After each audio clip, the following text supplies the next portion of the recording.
Korang kalau tak tengok video ni kan, dia sama je macam korang menderhaka dengan Sultan Sebatu. Sebab masa nak naik ramai-ramai, bila nak turun korang tinggalkan si dengan Muhid berdua kat atas sungai ni. Dan sebab lainnya kan, sekarang ni kita akan pergi melawat makam Sultan Melaka yang ketujuh, iaitu makam Sultan Alauddin Riayat Shah. Korang jangan nak jadi buang derhaka Tak ada. Sekarang ni jom kita pergi melawat. Hari tu masa nak pergi Muara Muar, Abang Ijan dengan geng-geng daripada JT Sahabat teman si sampai dekat Jambatan Pagoh. Dan untuk balik ni kan, Abang Ijan akan teman kita sampai dekat sebuah JT yang berada di Kampung Raja Pagoh. Dan dengan bantuan otai kita, Cikgu Misman, dia akan bawa kita ke makam Sultan Melaka yang ketujuh yang berada di Kampung Raja, geng. Dan sekarang ni mari kita bergerak, geng. Budak ni datang gila, geng.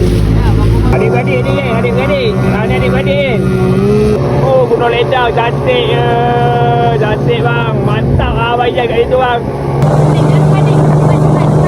Kalau ikut darat daripada JT Saban nak pergi ke makam Sultan Alauddin Riayat Shah tu cuma 13 km dan lebih kurang 15-20 minit sampai, geng. Tapi sekarang ni kita ikut air dan naik bot, geng. Jadi mungkin ambil masa dalam sejam ataupun lebih mahu weh. Apa dia? Jauh. Tak apa, kita singgah dekat JT ni sekejap. Sebab Cikgu Misman cakap JT ni pernah jadi JT penambang pada suatu ketika dahulu. Selamat datang ke JT Kampung Seranggam, Pancu Muar. Pada asalnya ini adalah JT penambang menghubung antara Kampung Seranggam Pancu ke seberang Kampung Sungai Bila dan terus ke Bukit Amir.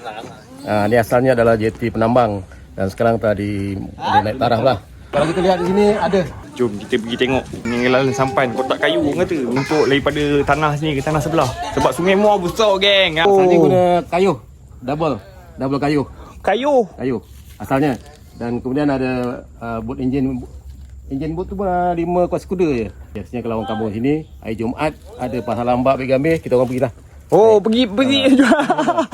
Motor boleh naik. Oh. Sampai 4 biji boleh. Kalau basikal banyak lah. Menarik lah. Ni kalau tak jumpa cikgu tak jumpa cerita ni.